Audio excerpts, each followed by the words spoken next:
Bueno, bienvenidos, bienvenidas acá a los que estamos presentes, conectados y a los que vean esto después en diferido.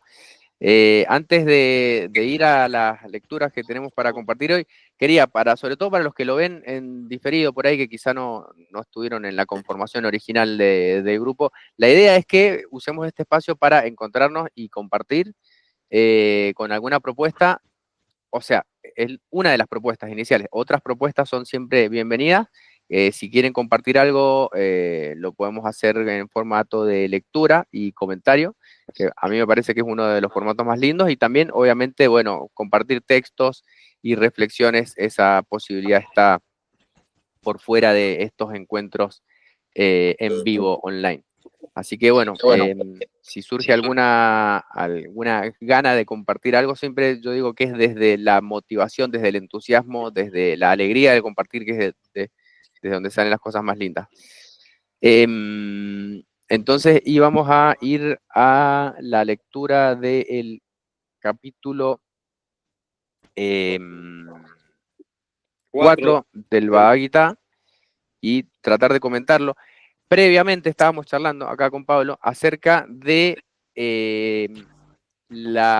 lo que sería, no encuentro cuál es la palabra en español, pero en inglés se le llama spiritual bypass, que bypass es como saltearse algo, es como interpretado fuera del ámbito médico de tener, por ejemplo, un bypass. Cuando hay una obstrucción en una arteria, uno hace un bypass para saltear esa obstrucción. El bypass espiritual es interpretado por algunos como una forma como de hacer trampa, en algún sentido, de saltearse o evadirse de alguna parte de la realidad. Y encontré alguna definición o ejemplos de qué sería esto en una página que después, si quieren, se las paso y dice, ¿qué sería un ejemplo? Sería optimismo forzado incluso de cara a tragedias o traumas, no permitirse sentir emociones negativas como ira y tristeza, idealismo extremo, creencia de que cualquier problema puede ser solucionado con pensamiento positivo, desconexión de la realidad o ignorar el presente y el individualismo.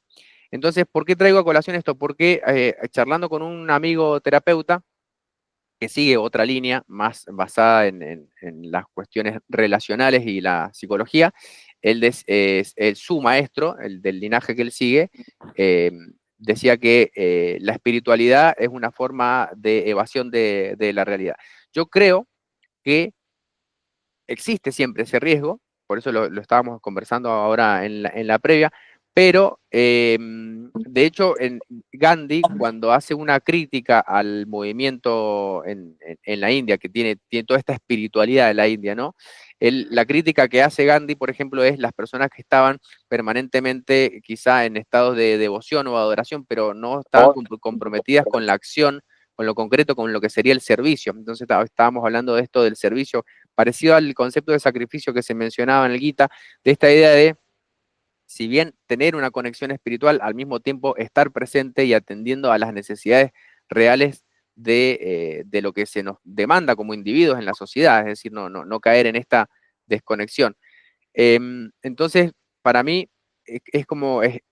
está buena hacerse la pregunta de cómo hacemos para no desconectarnos de la realidad y, sin embargo, poder tomar esta espiritualidad, si seguimos, por ejemplo, el ejemplo de Gandhi, como una fuente de fortaleza interior, más allá de que después las personas externamente puedan tener su propio sistema de creencias y ser quizá ateos, nihilistas, materialistas y no creer en nada, o estar plenamente en conexión con la totalidad. Eso ya cada persona tiene su propio sistema de creencias, pero sí necesitamos una fuerza interior, yo creo, de algún lado, un asidero de la realidad. Algunas personas lo tienen quizá en la ciencia, en el materialismo científico, y todo lo que queda sin explicar por la razón, por la ciencia, muchas veces lo descartan, que es otra de las cosas que conversábamos. Todo lo que no puedo entenderlo, todo lo que la ciencia no explica, lo descartan. Y eso también es una creencia, es como una fe ciega en la ciencia, y todo lo que la ciencia no ve queda afuera. Entonces, eso también creo que ahí hay un peligro de perderse una parte de la realidad solamente porque no entra dentro del paradigma científico predominante. Bueno, creo que esto más o menos resume lo que estábamos conversando en la previa. yo creo que hay que estar atento contra este bypass espiritual, contra esta desconexión de la realidad, idealismo extremo, pero al mismo tiempo creo que, es decir, creo que la espiritualidad también debería manifestarse con forma de goce, de alegría, de devolvernos una fe en la existencia, si se quiere, de encontrarle un sentido a la realidad, no necesariamente forzado. No sé si se entiende lo que digo. Es decir, si yo sigo esta definición, ¿qué significa? Que tendría que ser pesimista para no ser optimista. Eso tampoco es algo que debería forzarse. O sea, si uno encuentra en la realidad cosas que lo inspiran, lo conectan y me llevan a una expansión de la conciencia, si se quiere, me parece que podemos cultivar esa conexión para crecer como individuos y colectivamente también. Bueno, es un Sí, debate que está. yo creo, perdón, yo creo que ahí se me viene a la mente de una espiritualidad un poco limitada para el crecimiento, ¿no? Y vos sabes que se me viene algo a la mente a colación porque que eso lo podemos llegar a ver más adelante también. Hace muchos, muchos años, me acuerdo que me, me prestaron un libro muy bonito en donde que se llama La Ciudad de la Alegría. La Ciudad de la Alegría eh, era la historia de un cura francés, si mal no recuerdo, Paul Lambert se llamaba, y que hizo una obra paralela a la Madre Teresa de Calcuta. El libro es emocionante y salió la película después que la película la hizo Patrick Swayze, antes de ya no estar en este plano, ¿no? Costó mucho filmar esa película porque, bueno, en India, con problemas políticos y demás, eh, fue un costo alto, pero la pudieron terminar y fue muy bonita. El libro, se te corren las lágrimas porque el libro es emocionante y la película está muy linda. Patrick Swayze no lo hizo como cura, sino como un médico que iba en búsqueda de la espiritualidad, ¿no? Se va a la India atrás de eso, ¿no? Y eso que hablamos del servicio, ¿por qué se me vino esto? Porque junto con la Madre Teresa hicieron una obra muy, muy bonita al servicio, ¿no? Al servicio de las personas. Y si no hablamos del servicio, que también Aristóteles lo decía, hemos venido a servir y hemos venido a ayudar. Si no entendemos eso, es muy difícil entrar en toda esta parte espiritual, ¿no? Y el crecimiento de cada alma, ¿no? Para trascender este plano, ¿no? Y salir de esta rueda del samsara. Pero eso que les estoy comentando de este libro, que también lo podemos ver más adelante, que yo lo conservo, ese libro también. De hecho, conseguí el original hace poquito, que estaba emocionado, porque mira, costaba mucho conseguir ese libro. Y también en CD tengo también la película, que es otra cosa que podemos después llegar a ver. Y va a ser muy, muy bonito ver eso, ¿no? Así que bueno, quise comentarlo nada más. Bueno, buenísimo. Sí, yo estaba pensando cuando estaba con esta conversación que me disparó esta reflexión, que en definitiva el fin último, yo creo, por lo menos desde lo que yo estoy estudiando, ¿no? En el budismo, por ejemplo, es aliviar el sufrimiento, que es lo mismo que puede tener un médico, un terapeuta o alguna, digamos, yo creo que la razón también por la que prolifera la espiritualidad en los humanos también es porque es una forma de aliviar ese sufrimiento. Pero sí creo que hay que tener cuidado de que sea de una manera en la que no nos desconecte de la realidad eh, y nos haga quizá participar de una forma activa en que no sea solamente algo individual, sino que nos ayude a todos a colectivamente tratar de estar mejor. Bueno, Sí, en fin, permitime agregar alguna cosita muy sí, pequeña. Ese aliviar del sufrimiento, que no es que si practicamos algún camino, alguna religión, no vayamos a tener sufrimiento. Sí, lo vamos a tener. ¿Por qué? Porque es el karma que tenemos que pasar ese karma, ¿no?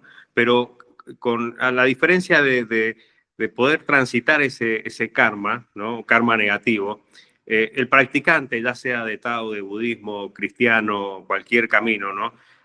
Lo va a interpretar de otra forma y lo va a asimilar y va a tener otro estado de conciencia para poder transitar esa adversidad. Entonces, ayuda mucho y va a haber otro entendimiento también para aliviar ese sufrimiento, ¿no? Eso quería agregar. Sí, bueno, ahí respecto del budismo, una reflexión también.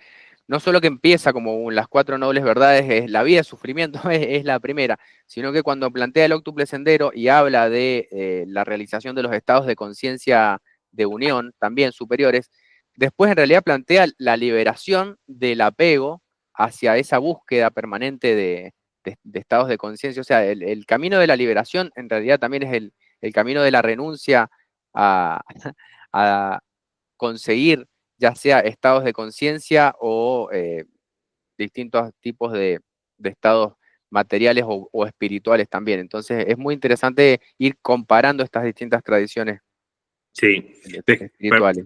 perdón, hago referencia a eso que vos decís de los estados de conciencia y de los apegos y de esa liberación, ¿no? Que también está para verlo más adelante.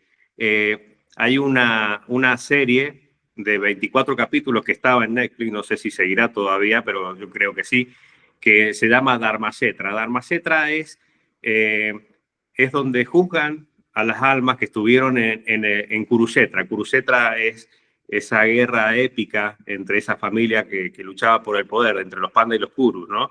Y ahí hace mucha referencia el tema de esa liberación, de ese apego, ¿no? De ese apego que tienen las almas. Y eso también está muy lindo también para comentarlo, hago referencia a eso, ¿no? Bueno, ahora en la lectura, para que me estoy anotando el nombre, del capítulo 4 del Bhagavad Gita que vamos a ver, voy a hacer una breve mención a este conflicto, como para hacer un repaso, una puesta en contexto. ¿Está bien? Bueno, si estamos de acuerdo, ahí comenzamos con la lectura. Bueno, Vamos, entonces vamos con el capítulo 4 del Bhagavad Gita. Antes voy a leer un párrafo de la introducción de Gandhi. Dice acerca del mensaje del Gita. Dice Gandhi, aún en 1888, cuando tuve conocimiento del Gita por primera vez, me di cuenta de que no se trataba de un trabajo histórico, sino que, bajo el disfraz de una guerra material, describía el duelo que continuamente se produce en los corazones de la humanidad, y que la guerra material fue introducida solamente para hacer más atrayente la descripción del duelo interno. Esta primera intuición fue confirmada en un más atento estudio de la religión y del Gita. Un estudio del Mahabharata le agregó confirmación. Bueno, esto es respecto de la forma de transmisión de la enseñanza a través del relato, que es una forma que está presente en el Gita. Después hay quienes lo interpretan como un conflicto histórico y que tiene todos sus componentes mitológicos. Pero en una nota al pie explica este contexto como para repasar, dice, el Mahabharata es el nombre del gran poema épico de los hindúes, probablemente el más antiguo y el más largo del mundo. El tema principal del poema es la gran guerra entre los Kauravas y los Pandavas por el reino de Hastinapura. Dhritarashtra y Pandu eran los dos hijos del rey de Hastinapura. El mayor nació ciego y por lo tanto Pandu, el menor, ascendió al trono. Pero durante su reinado cometió cierta ofensa a los dioses y tuvo que retirarse a la selva para hacer penitencia. Allí vivió varios años con sus dos esposas y sus 5 hijos, llamados los Pandavas. Durante su exilio fue coronado rey el ciego Dhritarashtra, quien tuvo 100 hijos que fueron llamados los Kauravas. Pandu murió en la selva y sus hijos fueron llevados a Hastinapura, donde crecieron y se educaron junto con sus primos, los hijos de Dhritarashtra. El rey ciego dividió el reino entre sus hijos y los hijos de su hermano. Y así los Kauravas y los Pandavas empezaron a reinar separadamente desde sus respectivas capitales. Pero los Kauravas estaban celosos de los Pandavas e idearon un juego de dados en el que fraudulentamente ganaron a estos sus posesiones y los obligaron a vivir en el destierro durante 13 años. De acuerdo a las condiciones del juego, pasados los 13 años, los Pandavas regresaron y pidieron su herencia. Duryodhana, el mayor de los Kauravas, quien había usurpado el trono en su ausencia, rehusó devolverlo y como consecuencia vino la guerra. Entonces continúa Gandhi y dice: yo no considero el Mahabharata una obra histórica en el sentido aceptado. En el capítulo del poema, que es Adiparva, contiene clara evidencia en apoyo de mi opinión, atribuyendo origen superhumano o subhumano a los principales actores. El gran Vyasa hizo uso de la historia de reyes y de sus pueblos. Los personajes allí descritos pueden ser históricos, pero el autor del Mahabharata los ha usado para expresar sus ideas religiosas. Bueno, esto es un tema muy común, siempre hay debate respecto de la existencia histórica o no de los personajes que forman parte de las distintas épicas religiosas en todas las tradiciones espirituales. No vamos a entrar ahora en ese debate en sí. Pero como introducción a el conflicto en el cual se está desarrollando, vamos con el capítulo 4, entonces dice: este capítulo da una más amplia explicación del anterior y describe varias clases de sacrificio. También sacrificio podemos entenderlo como servicio, ¿bien? Dice en el diálogo que estaba teniendo entonces Krishna y Arjuna en el campo de batalla. Dice Krishna: yo enseñé este yoga eterno a Vivasvat. Este lo comunicó a Manu y Manu a Ikshvaku. Así fue transmitido en sucesión y los sabios reales lo aprendieron. Pero con el pasar del tiempo, esta enseñanza ha decaído en el mundo. Acá, comenta Gandhi, esta es la genealogía espiritual del conocimiento. Significa que esta doctrina no fue ocasionada por la crisis de Arjuna, sino que es una ley de aplicación universal transmitida desde tiempos inmemoriales para el beneficio de las gentes. Y continúa diciendo: este mismo antiguo yoga te enseño yo ahora, porque tú eres mi devoto y mi amigo, y porque este es el misterio supremo. Dice Arjuna: tú naciste después que Vivasvat, señor mío. ¿Cómo puedo comprender que tú lo enseñaste en el principio de los tiempos? Entonces contesta Krishna: ambos, tú y yo, hemos pasado por muchos nacimientos, Arjuna. Yo conozco todas mis encarnaciones, tú no las conoces. Aunque no nacido e inagotable en mi esencia, aunque Señor de todos los seres, controlando mi naturaleza, vengo a existencia por medio de mis poderes misteriosos. Siempre que el bien decae y el mal prevalece, entonces yo vengo a la existencia. Para salvar a los buenos, destruir a los malos y restablecer la rectitud. Yo tomo nacimiento a través de las edades. Acá comenta Gandhi y dice: aquí siempre tenemos consuelo para el creyente y la afirmación de que el bien siempre prevalece. Hay un eterno conflicto entre el bien y el mal. A veces este último parece dominar, pero el bien es el que prevalece al fin. Los buenos nunca son destruidos porque el bien o la verdad no puede perecer. Los malos son destruidos porque el mal no tiene una existencia independiente. Sabiendo esto, que el hombre no se arrogue la autoridad y que se aparte de lo falso, de la violencia y del mal. La inescrutable providencia, el poder único de lo divino, está siempre activa. Esto es en realidad avatar, la encarnación. Estrictamente hablando, no puede haber un nacimiento para Dios. Continúa el texto y dice: aquel que conoce el secreto de mi nacimiento divino y de mi obra, ese no vuelve a nacer después de dejar su cuerpo. Él viene hacia mí, Arjuna. Dice Gandhi: porque cuando un hombre tiene la certeza de que el bien siempre prevalece, nunca se aparta de él y lo sigue hasta sus últimas consecuencias. Y como ninguno de sus esfuerzos procede de su yo, sino que todos son dedicados a él, siempre en unión con él, es liberado del nacimiento y de la muerte. Continúa Krishna y dice: libres de la pasión, del miedo y de la ira, absortos en mí, confiados en mí y purificados por el ascetismo del conocimiento, muchos han llegado a unirse a mí. De la manera en que los hombres vienen a mí, así voy yo a ellos. De todas maneras, el sendero que los hombres siguen es el mío. Comenta Gandhi: todo el universo está bajo sus órdenes. Nadie puede quebrar la ley impunemente. Cosechamos lo que sembramos. Sería karma. Esta ley opera inexorablemente, sin temor o condescendencia. Y continúa Krishna diciendo: aquellos que desean obtener el fruto de sus acciones ofrecen sacrificios a los dioses, porque en el mundo de los hombres el fruto de la acción se obtiene pronto. Comenta Gandhi y dice: los dioses, como ya se ha indicado antes, no deben ser tomados como los tradicionales seres celestiales, sino como todo lo que refleja lo divino. En este sentido, el hombre también es un dios, el vapor, la electricidad y otras fuentes de la naturaleza son dioses. Rendir culto a estas fuerzas da prontos resultados, como bien sabemos, pero son de corta duración. No logran dar satisfacción al alma y ciertamente no nos acercan ni un paso hacia la salvación. Dice Krishna, el orden de las 4 castas fue creado por mí, de acuerdo a las diferentes gunas y al karma de cada cual, pero sabe que aunque soy el autor de ellas, siendo yo inmutable, no soy el actor. El Gita, dice Gandhi, habla de castas, refiriéndose a las gunas y al karma de cada cual, pero gunas y karmas son heredados por nacimiento. La ley de castas no puede existir más que por nacimiento, pero aquí no hay ninguna implicación de superioridad. En el brahmanismo, que es la culminación de todas las castas, tal como la cabeza es la culminación del cuerpo, significa la capacidad para un servicio superior, pero no es una posición superior.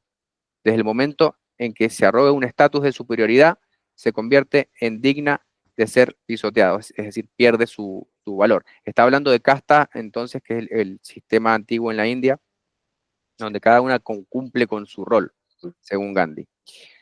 Continúa Krishna y dice, las acciones no me afectan, ni estoy interesado en sus frutos. El que me conoce como tal no está ligado por las acciones.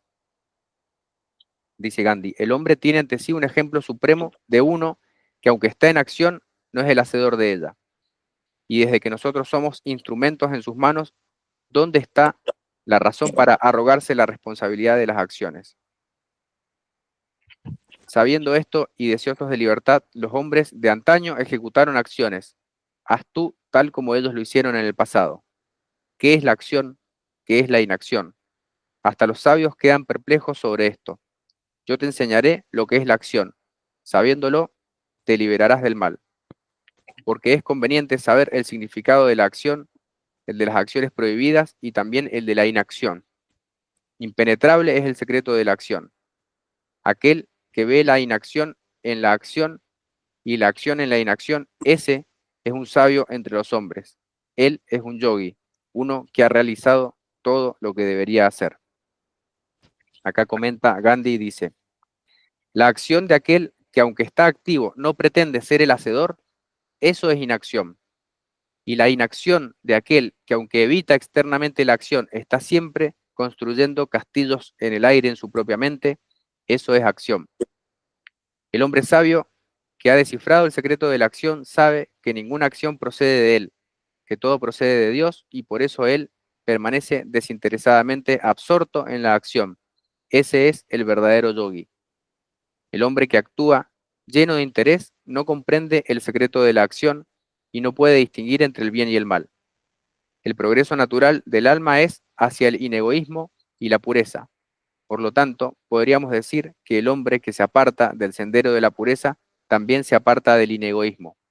Todas las acciones del hombre inegoísta son naturalmente puras. Continúa Krishna y dice, aquel cuyas intenciones están libres del deseo y de propósitos egoístas y que ha quemado todas sus acciones en el fuego del conocimiento, a ese los sabios lo llaman un pandit, que etimológicamente pandit dice, significa uno que ha alcanzado la autorrealización. La palabra ha perdido ahora su alto significado y es usada generalmente para indicar erudición. Continúa Krishna y dice, aquel que ha renunciado al fruto de las acciones, que está siempre contento y libre de toda dependencia, aunque sumido en la acción, él no actúa, sin esperar nada, manteniendo su mente y su cuerpo bajo control, abandonando toda posesión y ejecutando las acciones solamente con el cuerpo, él no es manchado por ellas. Dice Gandhi, el acto más puro, si está manchado de egoísmo, esclaviza, pero si está hecho con un espíritu de dedicación, cesa de esclavizar. Cuando el egoísmo ha sido completamente dominado, solamente el cuerpo trabaja. Por ejemplo, en un hombre dormido, solamente su cuerpo está trabajando. Un prisionero que cumple las tareas de la prisión ha entregado su cuerpo a las autoridades y por lo tanto solamente su cuerpo trabaja. De la misma manera, aquel que voluntariamente se hace un prisionero de Dios no hace nada por sí mismo. Su cuerpo actúa mecánicamente, el hacedor es Dios, no él. Él se ha reducido a la nada. Continúa Krishna y dice, contento con lo que le depare la suerte, libre de los pares de opuestos, sin envidia, equilibrado en el éxito y en el fracaso, él no se ata aunque actúe. El alma liberada, que ha dejado todo apego, cuya mente está firmemente establecida en el conocimiento y que actúa solo como sacrificio, ha extinguido todo su karma. El acto del sacrificio es Brahman. La ofrenda es Brahman, es ofrecida por Brahman en el fuego que es Brahman. Así, aquel cuya mente está fija en las acciones dedicadas a Brahman seguramente alcanzará a Brahman. Algunos yogis realizan sacrificios en forma de culto a los dioses. Estos ofrecen el sacrificio de sí mismos en el fuego que es Brahman. Algunos ofrecen el sentido del oído y los otros sentidos en el fuego del control. Otros sacrifican el sonido y los otros objetos de los sentidos en el fuego de los sentidos. Hablando, Gandhi dice, el control de los sentidos y el oído y los otros es una cosa, y dirigirlos hacia sus legítimos objetos, como ser el escuchar alabanzas, por ejemplo, es otra. Aquel que finalmente, aunque finalmente ambas llegan a lo mismo. Habla de distintos tipos de control de los sentidos, entonces. Dice, otros sacrifican además todas las actividades de los sentidos y las energías vitales en el fuego yógico del autocontrol encendido por el conocimiento. Algunos ofrecen sacrificios con bienes materiales, otros con austeridades, otros con yoga, algunos con la adquisición y otros con la comunicación del conocimiento. Todos estos son sacrificios devotos severos y serios esfuerzos. Otros, absortos en la práctica del pranayama, sacrifican el prana en la exhalación, en el apana, la inhalación, y el apana en el prana, o controlan el paso de ambas energías vitales. Acá se hace referencia entonces a las prácticas en el control de la energía vital, en el pranayama, que es el prana es energía vital, ¿no? Sí. Pranayama es el control del prana. Según la filosofía del yoga, el cuerpo físico funciona por medio de la energía vital o prana, la cual tiene 5 diferentes funciones fisiológicas. Prana actúa en la respiración, apana actúa en los órganos internos de excreción, samana actúa en el proceso de digestión, Viana en el proceso de la circulación sanguínea y Udana a través de la laringe, dice. Prana es una sola, toma diferentes nombres según la función que desempeña, es como el chi. Pranayama no es control de la respiración, sino control de la energía vital que actúa en la respiración. Puraka es el movimiento de inhalación, Rechaka es el de exhalación y Kumbhaka es la retención del movimiento, ya sea después de la inhalación o de la exhalación. Bueno, haciendo referencia a prácticas yogis que son también otro camino. Continúa Krishna y dice, aún hay otros que regulan su alimento y sacrifican una forma de energía vital en otra. Todos ellos saben lo que es el sacrificio y se purifican de toda mancha por medio del sacrificio. Aquellos que participan el sobrante del sacrificio, llamado Amrita o ambrosía, alcanzan el Brahman eterno. Este mundo no es para los que no ofrecen sacrificios, mucho menos el otro mundo. Así han sido escritos varios sacrificios en los Vedas. Sabe que todos ellos proceden de la acción. Sabiendo esto, serás liberado. Y acá comenta Gandhi, acción significa aquí el acto mental, físico y espiritual. Ningún sacrificio es posible sin esta triple acción, y no hay salvación sin sacrificio. Saber esto y ponerlo en práctica es conocer el secreto del sacrificio. En resumen, a menos que el hombre emplee toda su capacidad física, mental y espiritual en el servicio de la humanidad, él es un ladrón y está incapacitado para la libertad. El que usa solamente su intelecto y no ocupa su cuerpo, no hace un sacrificio completo. A menos que la mente, el cuerpo y el alma trabajen al unísono, no pueden ser empleados adecuadamente en el servicio de la humanidad. La pureza física, mental y espiritual es esencial para un trabajo armónico. Por lo tanto, el hombre debe concentrarse en desarrollar, purificar y perfeccionar todas sus facultades. Continúa Krishna y dice, el sacrificio del conocimiento es mejor que los sacrificios materiales, porque toda acción que no esclaviza encuentra su consumación en el conocimiento o jnana. Dice Gandhi, ¿quién no sabe que los actos de caridad realizados sin conocimiento a menudo se convierten en un gran daño? A menos que todo acto sea inspirado por el conocimiento, por nobles que sean sus motivos, no será perfecto. De aquí que la completa realización de toda acción está en el conocimiento. Continúa Krishna y dice, los maestros del conocimiento que han alcanzado la verdad te instruirán sobre este conocimiento. Apréndelo con humildad, servicio y repetidas preguntas. Comenta entonces Gandhi sobre las tres condiciones del conocimiento, reverencia o humildad, repetidas preguntas y servicio, merecen ser tenidas en cuenta en esta época. Reverencia u obediencia significa humildad y el servicio es su acompañante obligado. De otra manera, sería una falsa reverencia.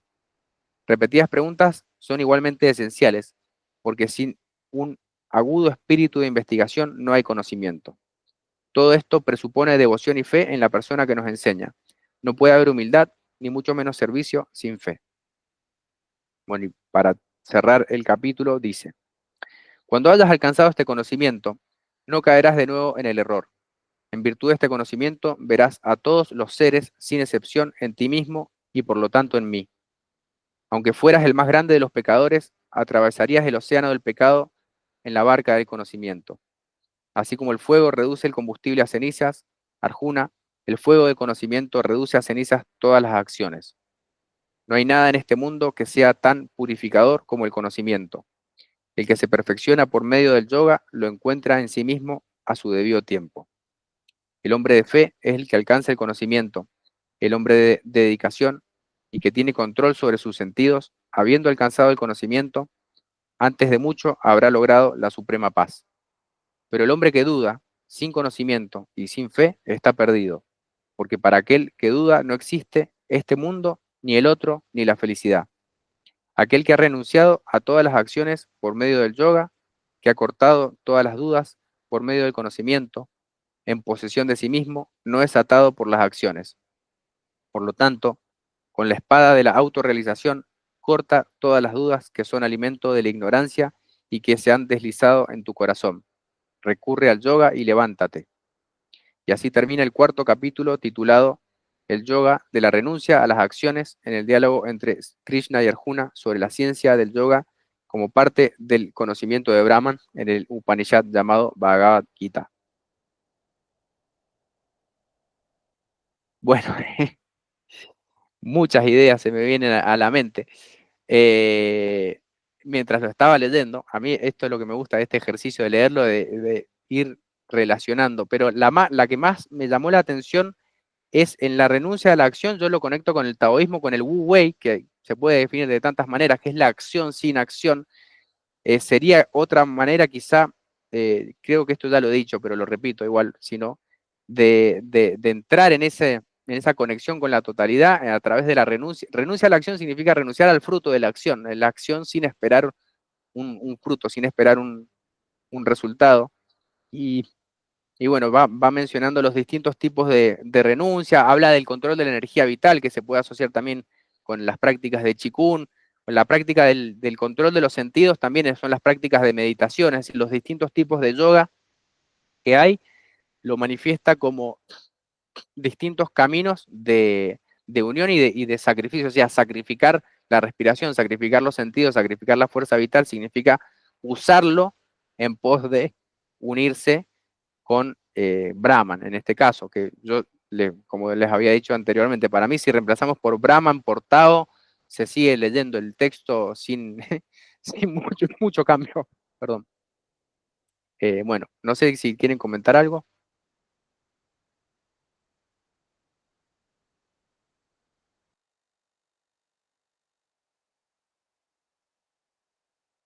Tenés que abrir el micrófono, Pablo,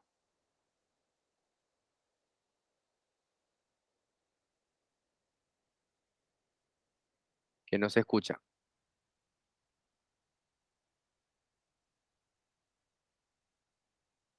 Eh,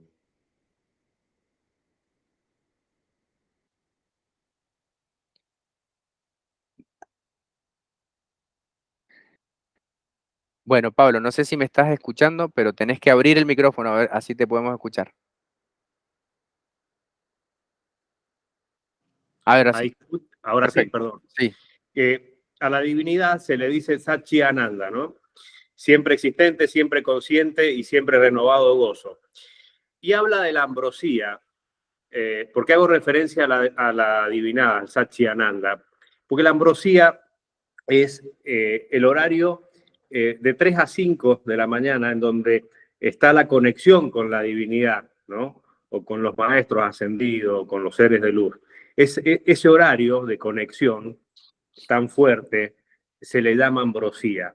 Y justo como nombraste eso, se me vino a la mente y para explicar esta partecita tan bonita que es la ambrosía, ¿no? Y el que hace esas meditaciones, esa oración en ese horario, va a probar unas energías muy, muy lindas, muy bonitas, ¿no? De esa conexión, cómo fluye. ¿Mm? Eso quería agregar nada más.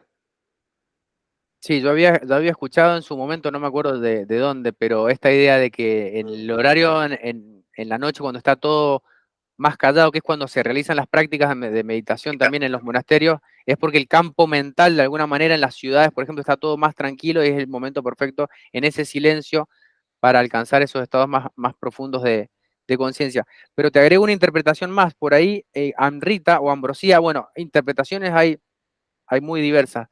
Pero yo lo he visto en el budismo tibetano, por ejemplo, a veces se hace referencia como una suerte de sustancia interna que se produce, como en el taoísmo se habla de esta alquimia interna, que se produce, le llaman el agente alquímico, es como una transformación interna energética.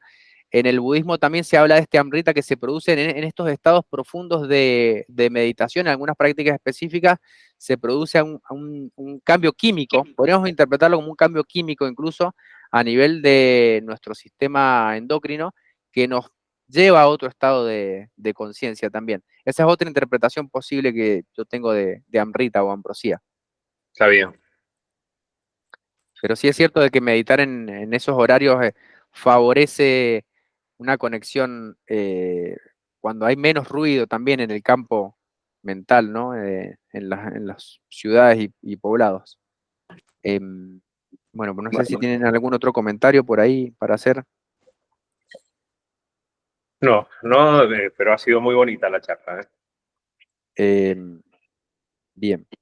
Bueno, bienvenido Carlos ahí que se está sumando. Bienvenido, Carlos. Hola, buen ¿Cómo día, estás, ¿cómo Carlos? No sé están? si querías. Espero que bien. Ahí voy a abrir la Buen día. cámara. Muy bien, buen día. A ver, yo estoy de domingo. No sé por qué mi cámara no se abre, pero bueno, ahí está. No te preocupes, Ahí te vemos, ahí te veo, ahora ahí te te veo. vemos. ¿Cómo estás? Buen día. Sí, buen día. Bueno, nada, que ahí con el tema del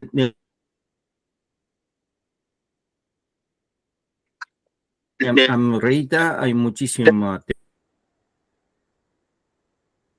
tema de la que uno tiene la capacidad de nutrirse de Amrita. Y eso en el taoísmo es cuando nosotros utilizamos la saliva, cuando la tragamos 7 veces, cuando hacemos las prácticas de tragar saliva para acumular una perla que llamamos una perla, y hay que acumular perlas de energía para nutrir la fuerza vital, y es todo un trabajo que, que no, lo que dijo Pablo, no podemos hacerlo un poco en estos ambientes tan convulsionados de energía como son las ciudades. Son muchas horas de trabajo, y en budismo tibetano eso se le llama tigl. Un tigl es una perla, y se hacen meditaciones con las perlas. Ahí vamos acumulando el tigl. Por ejemplo, se utiliza esa perla llevándola por distintas partes, por ejemplo, haciendo una órbita microcósmica o macrocósmica, se utiliza eso. Pero es un trabajo muy arduo, de mucho tiempo, no es que uno por una práctica así nomás lo tiene, sino que, y la idea de la Amrita es, en el budismo tibetano por lo menos, es tratar de adquirir siddhis, es decir, tratar de adquirir poderes para la elevación espiritual, que es básicamente porque es un budismo tántrico. Y en otros budismos no tiene la más mínima importancia eso.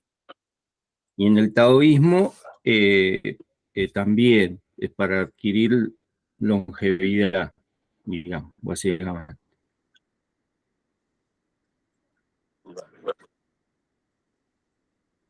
Pero bueno, el capítulo del Bhagavad Gita es que uno debe estar desapegado de la acción y no buscar méritos en la acción, no buscar una retribución en la acción.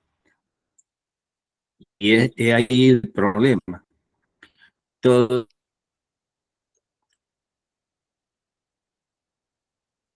esto tiene sentido. Y bueno, más importante que las descripciones que se hacen en el capítulo es la esencia del capítulo del Bhagavad Gita que coincide con todo esto. Todo esto son consecuencias o cosas que sirven si previamente yo he trabajado el inegoísmo. Y ahí la cuestión. Ese es el punto. Porque, por ejemplo, una cosa que ahí hablaba un poco de la ascética. La ascética es lo más peligroso que hay cuando uno no ha erradicado el egoísmo de uno. Porque por eso en las grandes tradiciones ya la ascética no es algo que se use, o si se usa con ciertas características, ¿no? Guiado por un maestro.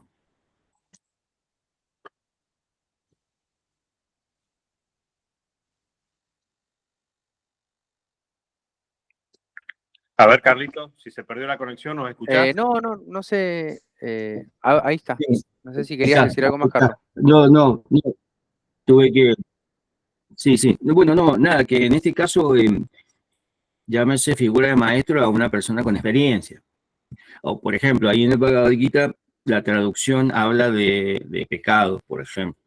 Y bueno, hay que tener una idea adecuada de pecado, que no tiene nada que ver con de entrada. Entonces hay que como romper ciertos preconceptos, ciertos britis mentales que uno tiene, que lo que hablaba los capítulos anteriores del Gita. Por ejemplo, el capítulo 1, el desaliento de Arjuna, es que él tiene toda una concepción equivocada de la lucha espiritual.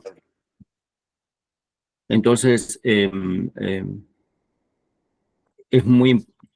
El problema de las, creo yo, esto es una opinión personal, de las grandes tradiciones religiosas, es que como involucran sentimientos místicos, por ejemplo, hacia Brahman, yo hago un sacrificio hacia Brahman, que es el dios creador dentro del budismo, del hinduismo, perdón, porque está la trilogía hindú, que es Brahman, Shiva y Vishnu, ¿no? Es una trilogía. Brahma es el creador, Vishnu el conservador y Shiva el destructor. Entonces, eso constituye la trilogía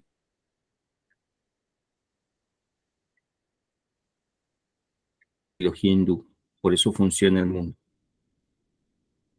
El punto es que cuando uno, el problema es estas cuestiones devocionales, que deben ser como correctas, bien alineadas, un verdadero amor, no un apego. Y ahí el problema. Entonces, por eso requiere de nosotros una gran reflexión personal y romper con limitaciones. Y a veces hace falta, no siempre, pero muchas veces hace falta la experiencia de alguien que haya transitado por el camino, que sería en este caso un maestro del guru, o el lama, o qué sé yo, o el bhikshu, el que sea. El punto es que eso, ¿no? Que por ahí nosotros leemos, yo estaba escuchando, ¿no? Leemos muchos textos y por ahí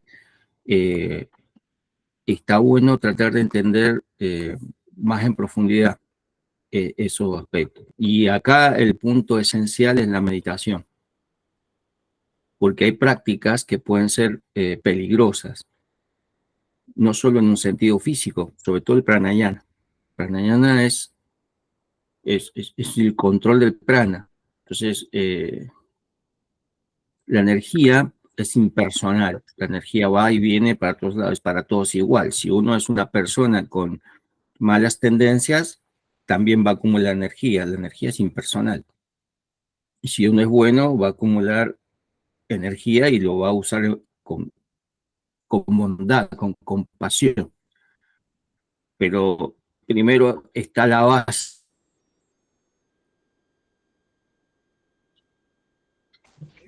¿no? De trabajar la ética, la moral, construirse uno, en ese sentido, ¿no? Eh, hay una gran afirmación del yo, y el Gita plantea una cosa absolutamente opuesta. Así que bueno, no sé, eso es como una reflexión que vengo teniendo desde que empezamos con las lecturas, ¿no? El hacer hincapié en esto, ¿no? En el Ahí ego. abrí mi micrófono. Cerrando un poco este cuarto capítulo, en realidad lo que yo veo que se plantea es la renuncia total a Krishna y las ofrendas. El pranayama, como lo veo yo citado aquí, es una ofrenda, ese control que hacemos cuando tomamos conciencia de lo que estamos controlando, es energía que es parte de Dios, estamos sintiéndonos parte de un todo más grande.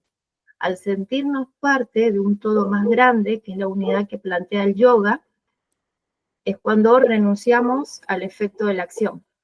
Ya no acciono por mí, sino que acciono por algo más grande que es Dios. Yo creo que eso es lo que encierra más o menos este capítulo.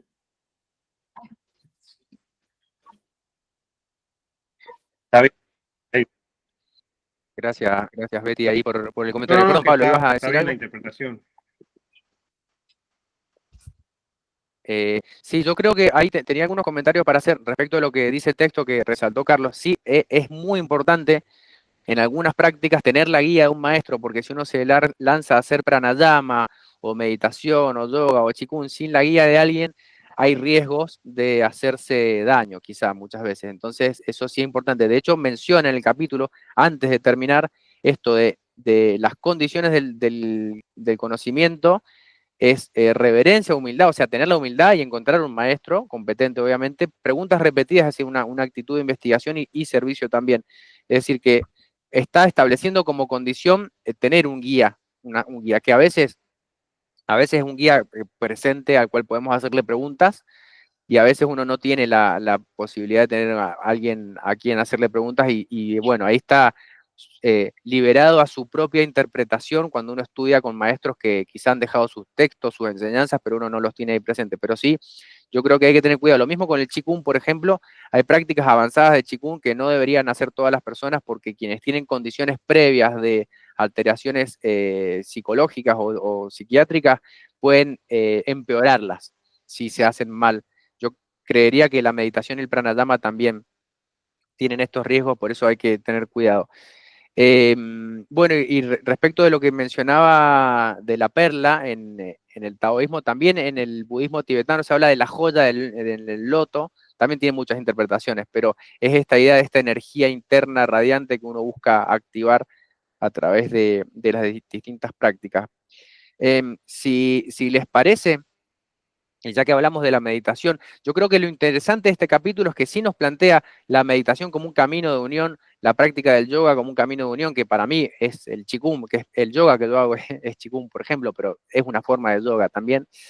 El conocimiento como camino de unión. Hablando de la meditación, si están de acuerdo, podemos continuar la lectura de el establecimiento de la atención que habíamos empezado en el encuentro anterior. De este sutra budista, si están de acuerdo. Sí, sí, adelante. Bien, entonces vamos a ir con la lectura. Dice, Sí.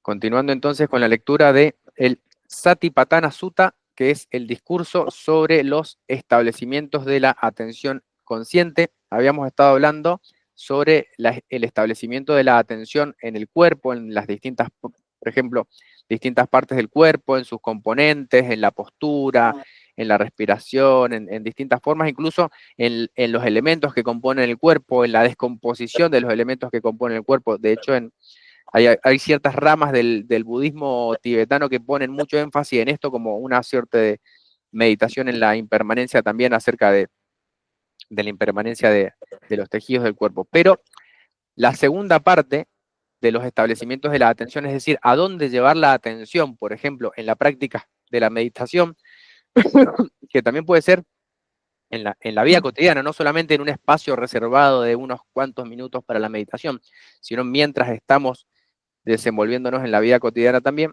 dice, contemplación de las sensaciones.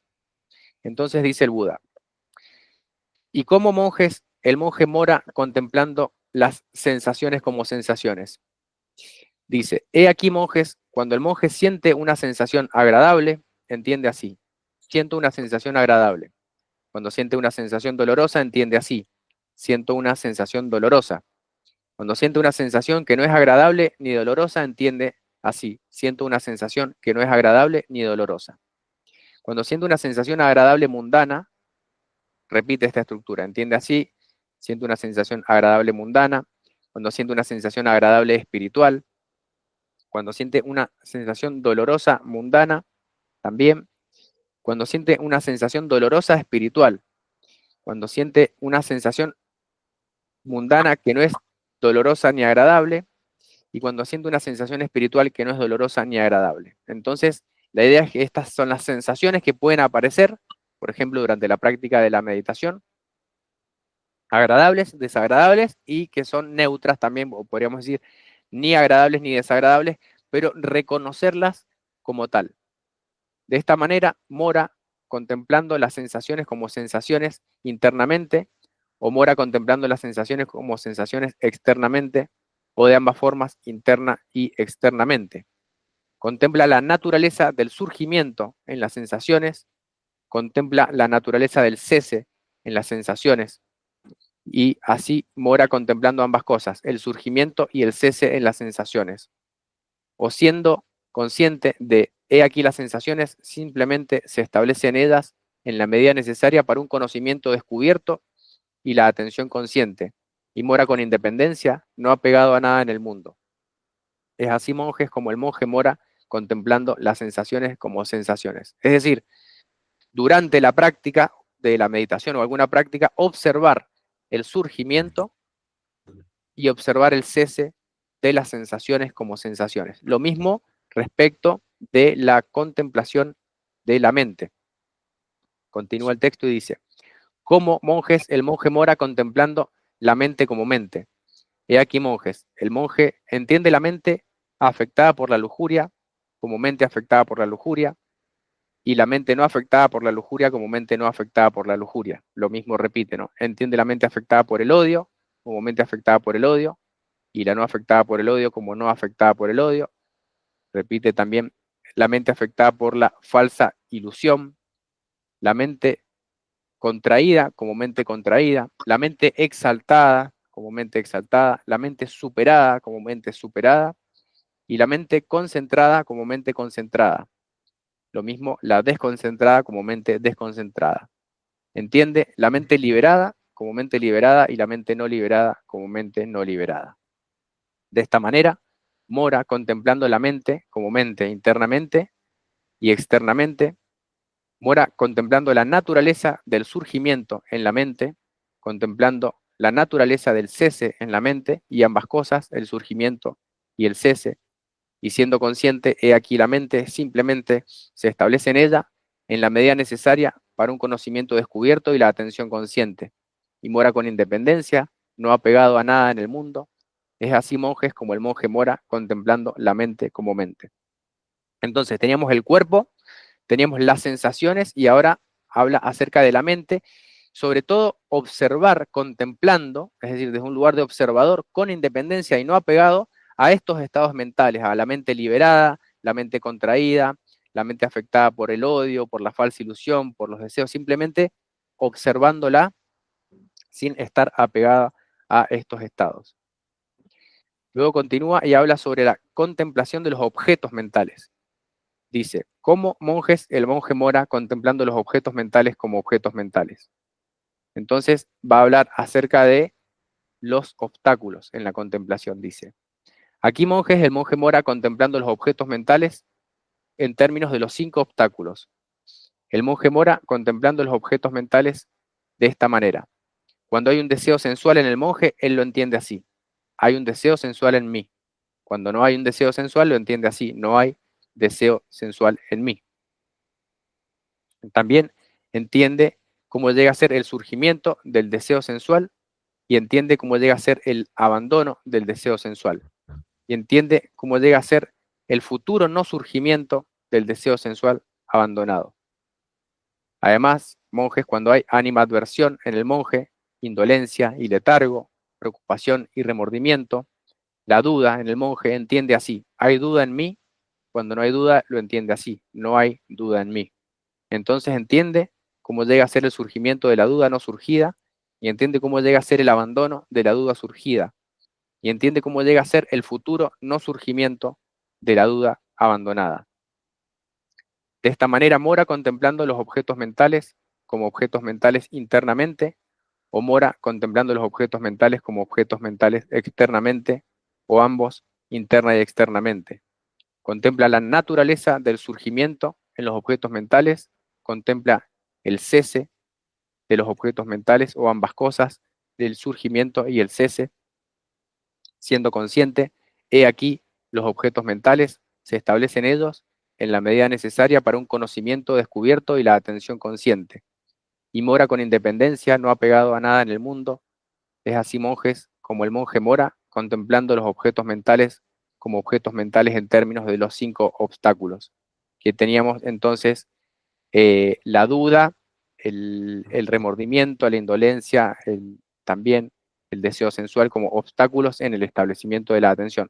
Observa el surgimiento, observa el cese.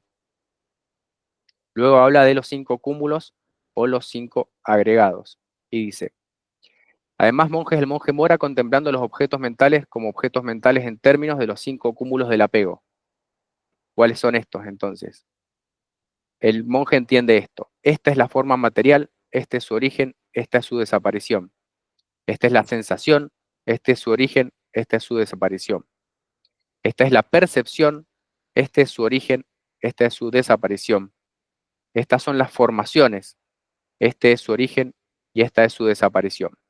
Estos son los estados de conciencia, este es su origen y esta es su desaparición. Entonces tenemos forma material, sensación, percepción, las formaciones y los estados de conciencia. De esta manera mora contemplando los objetos mentales como objetos mentales interna y externamente, con independencia, no apegado a nada en el mundo, en términos de los 5 cúmulos. Luego habla sobre la contemplación de los objetos mentales a través de las bases de los sentidos, dice. Además, monjes, el monje mora contemplando los objetos mentales como objetos mentales en términos de las 6 bases internas y externas de los sentidos, contemplándolos. ¿De qué manera? Dice, entiende el ojo, las formas y entiende la atadura que surge dependiendo de ambos. También entiende cómo llega a ser el surgimiento de la atadura no surgida, cómo llega a ser el abandono de la atadura surgida y cómo llega a ser el futuro no surgimiento de la atadura abandonada. Sería como el apego a los sentidos. Lo mismo entiende el oído, entiende los sonidos, la nariz, entiende los olores, entiende la lengua, entiende los sabores, entiende el cuerpo, entiende las sensaciones táctiles, entiende la mente, que sería el 6º sentido, entiende los objetos mentales y entiende la atadura que surge dependiendo de ambos. Entiende cómo llega a ser el surgimiento de la atadura no surgida y el abandono de la atadura surgida, así como el futuro no surgimiento de la atadura abandonada. Entiende el apego a los sentidos.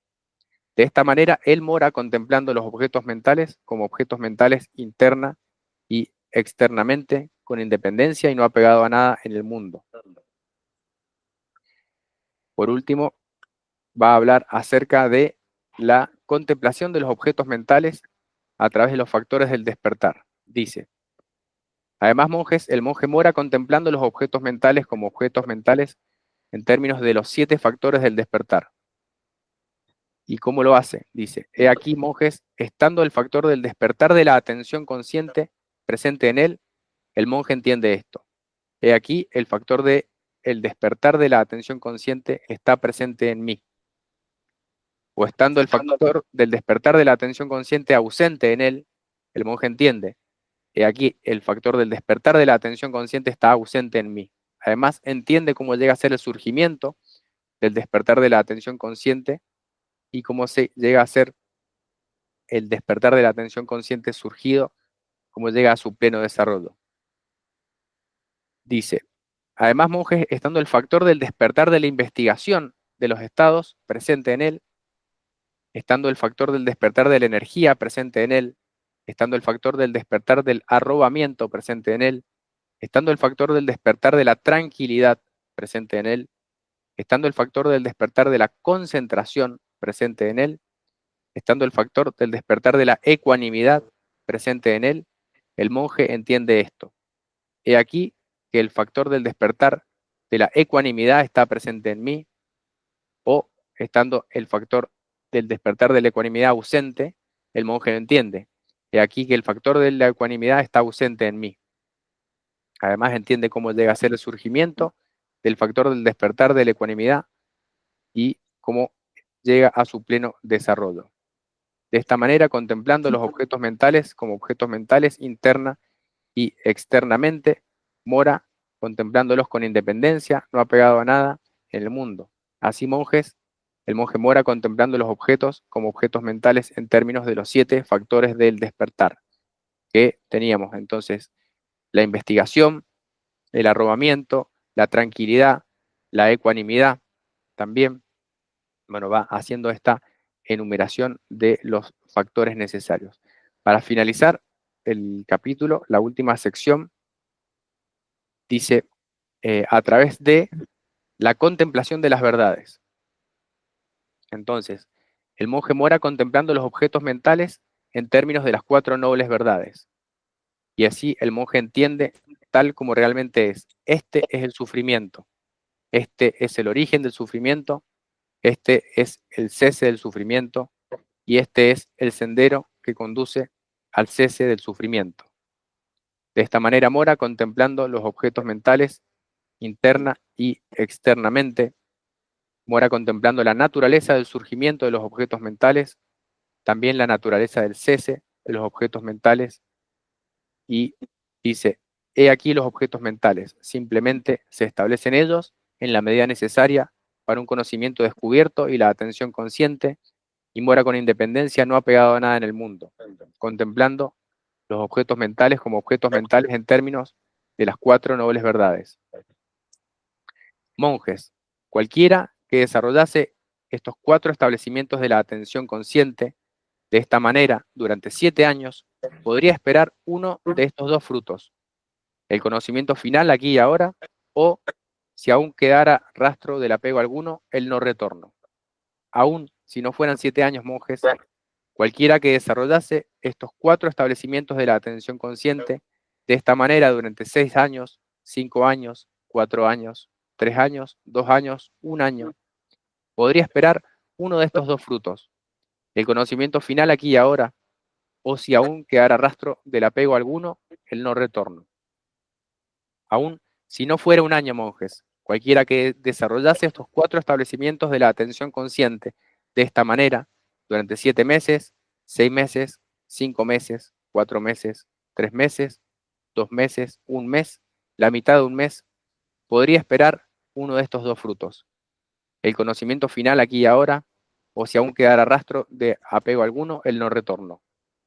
Aún si no fuera la mitad del mes, monjes, cualquiera que desarrollase estos 4 establecimientos de la atención consciente de esta manera, perdón, durante 7 días, podría esperar uno de estos 2 frutos, el conocimiento final aquí y ahora, o si aún quedara rastro de apego alguno, el no retorno. Y fue con referencia a esto que se ha dicho, monjes, este es el camino directo para la purificación de los seres, para la superación de la pena y las lamentaciones, para la desaparición del dolor y de la aflicción, para alcanzar el recto sendero, para la realización del nirvana, es decir, los 4 establecimientos de la atención consciente. Esto fue lo que dijo el bienaventurado, y los monjes fueron satisfechos y se deleitaron en las palabras del bienaventurado. Bien, ahí termina entonces este sutra. Hice una lectura un poco salteando las repeticiones. Lo interesante cuando menciona que son 7 años, porque se dice que él estuvo 7 años haciendo estas prácticas ascéticas en su camino de la iluminación, pero él dice al final que no es necesario estar 7 años estableciendo la atención consciente era el cuerpo, en las sensaciones, en las percepciones y en los objetos mentales, y después va desarrollando cada una de ellas. De los objetos mentales establece por último las verdades las 4 nobles verdades, como con esta idea de que la iluminación, en este sentido de entendimiento, se puede alcanzar aquí y ahora, no necesariamente a través de toda una vida dedicada al estudio y a la renuncia y a la concentración. Lo que habla de los frutos, dice, primero, el conocimiento final aquí y ahora, y dice, o si aún quedan rastros de apego alguno, el no retorno. Hablando del no retorno, puede ser el no retorno como la liberación, de la salida de la rueda del samsara, como se dice, la no reencarnación, o también puede ser el no retorno a volver a caer a los estados de inconsciencia, si se quiere. Si sacamos ponemos a un lado de la ecuación el tema de la reencarnación, él habla del no retorno, también puede interpretarse como una no vuelta a caer, entonces, en este apego, en esta falta de conciencia. Bueno, esta es mi humilde interpretación y lectura de este sutra sobre el establecimiento de la atención consciente. Ahí dejo para los comentarios si quieren agregar algo más. Sí, ahí hacíamos referencia a los estados de conciencia y a no repetir y cometer los mismos errores. ¿Por qué? Porque lo hemos hablado en otra oportunidad, Pablo, cuando un practicante, ya sea de distintos caminos, toma conciencia en el por qué nos pasan cosas y el tema de las adversidades, ¿no? Es por karma, pero si uno no tiene ese entendimiento, volvemos a cometer esos errores y seguimos en esa rueda del samsara, ¿no? Entonces, bueno, por eso es muy importante el camino, algún camino, ¿no? De práctica. Gracias ahí, Pablo, por el comentario. No sé, Carlos, si tenés algo ahí para comentar, o Betty, antes de cerrar.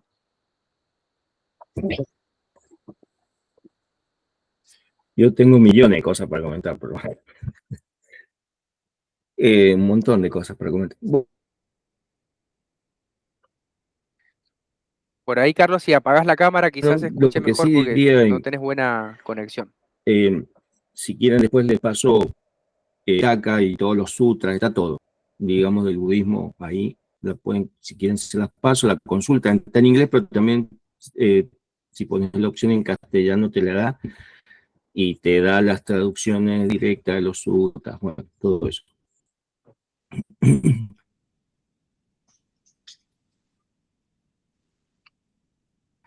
Hay que, porque también está el problema de traducción, que es un tema. Así que el budismo se ha dedicado a hacer unas traducciones lo más fieles posible que da a las enseñanzas budistas, porque hay algunas traducciones que no, algunas no están mal, pero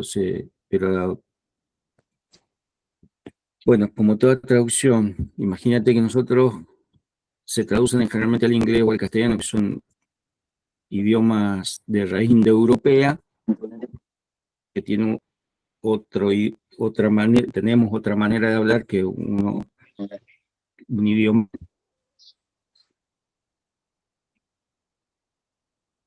que tiene una raíz de Extremo Oriente, que básicamente que va desde la idiomas tipo tailandés, todo eso que tienen otra raíz que nada que ver. Entonces es muy difícil traducir. Entonces ellos han hecho eso, y ahí podemos consultar los sutras como mejor es posible, ¿viste? Se han tomado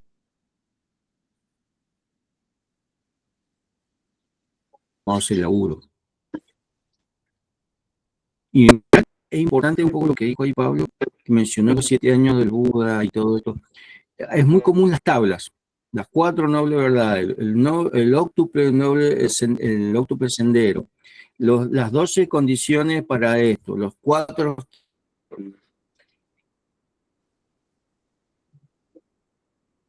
Obstáculos, las 7, ¿entienden?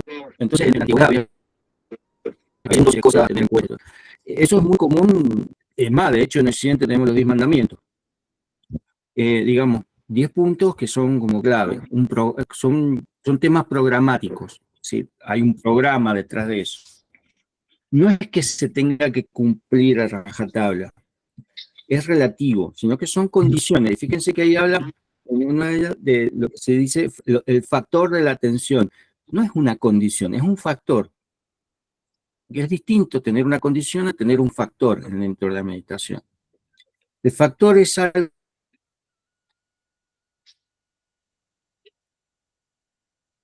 que uno posee a lo largo de una práctica, logra generarlo a lo largo de una práctica, mientras que las condiciones ya son inherentes, en el caso del budismo, al renacimiento, y entonces, y tiene que ver con las 4 o las 5 condiciones por las cuales renacemos, tiene que ver con la teoría de anatta, es decir, de la no alma, ¿sí?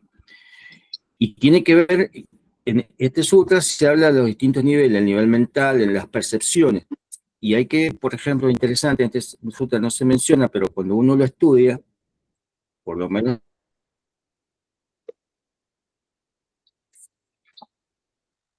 que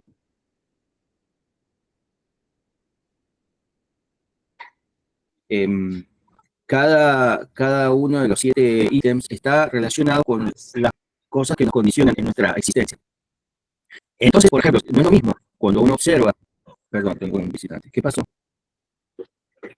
Bueno, no es lo mismo cuando uno observa la mente con una condición, por ejemplo, de una idea de odio o lo que sea, a cuando percibe un olor en tu meditación. La idea de ese sutra es determinar desde qué condicionamiento viene.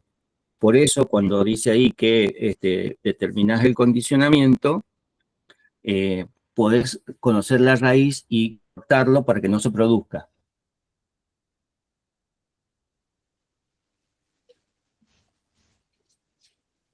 Para evitar Bueno, ahí el volver, el no nacer, el romper la idea. En general se refiere a no pequeñas iluminaciones que nosotros tenemos, es decir, no volver a repetir errores. O sea, no es solamente que tomar la iluminación como una cosa absoluta, superior, sino también en lo cotidiano, el cambiar uno, el poder modificar eso, que hace la evolución. Y entonces de esa manera va cumpliendo con esos ítems, no de manera ordenada quizá, como está ahí, pero va cumpliendo con cada uno de ellos. Por eso el Buda dice, no hace falta. Es más, si vos te das cuenta y percibís en el instante, podés iluminar, vamos a la iluminación, los budistas no usan para la iluminación, pero podés darte cuenta de eso, tomar conciencia. Bueno, esa es la idea.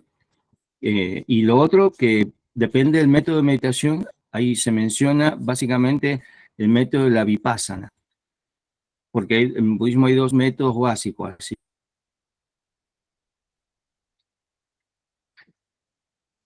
Samsara, Katana y Vipassana.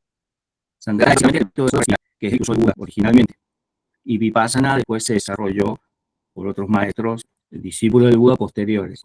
El más usado es Vipassana, porque el otro método, el que usó el Buda, tiene, entre comillas, según los expertos, no soy un experto, pero tiene el problema de que es muy largo, lleva mucho tiempo hacerlo. Es más sencillo, más seguro, pero muy largo. Bueno, eso quería aportar ahí como análisis del sutra, o sutra. Gracias, Carlos, por el comentario. No sé, Pablo, Betty, si quieren aportar algo más. No, por ahora. Gracias, Pablo. Bueno, es un poco, como para cerrar, es un poco dura a veces la lectura de estos textos, como dice también Carlos, porque son textos que estaban escritos, el original, bueno, en el caso del Sutra budista en Pali, en el Bhagavad Gita en sánscrito, cuando pasan muchas veces al inglés, como dice Carlos, después al español, es como tenemos el huevo frito y después recalentado, o sea, va perdiendo un poco el sabor.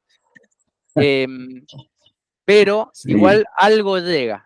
Me parece que lo importante es que algo nutre, aunque vaya perdiendo un poco el sabor original. De todas maneras, yo quería comentar, estuve buscando en Spotify y seguro en otras plataformas debe haber, por ejemplo, está el Bhagavad Gita cantado en sánscrito, porque es un canto, de hecho se llama el canto del Señor, que es muy interesante como práctica no sé si una práctica de meditación o de apego de los sentidos, pero a mí me resultó muy agradable escucharla porque también ayuda como a entrar en otra frecuencia mental el escuchar la recitación en el idioma original, sabiendo ya lo que dice el texto, que uno lo estudia previamente, pero escuchar el sonido en el original es una experiencia mucho más agradable al oído que leerlo en español. Eso quería agregar como comentario final y bueno, después, bueno, más allá de mis Qué limitaciones, lindo, compartilo, por favor. después les paso el enlace. Bueno, si alguien está viendo esto en diferido y después quiere agregar algún comentario más, quedará la grabación. Gracias por estar presente y A ustedes. seguiremos compartiendo. Así que bueno, cierro acá la grabación. Si alguien quiere decir algo más, ya queda. Gracias por estar Off the y record. saludos desde San Rafael.